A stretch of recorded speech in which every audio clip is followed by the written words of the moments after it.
Papasukin natin. Ito ipapakita ko po ay dress up unit.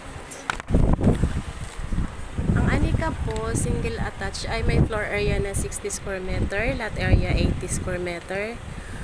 May 2 bedrooms ang kanilang semi-complete. Tapos merong carport. Ito po. Dress up unit, kaya may makikita po tayong mga gamit.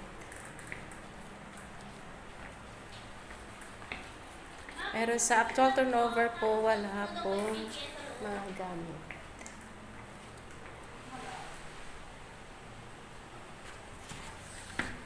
Akit tayo sa taas.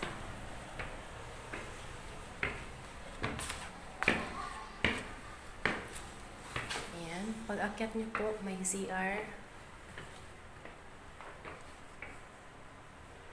Tapos bedroom. Maluwag po ang kanilang bedroom. Then, ito po yung second bedroom. Nakalock na.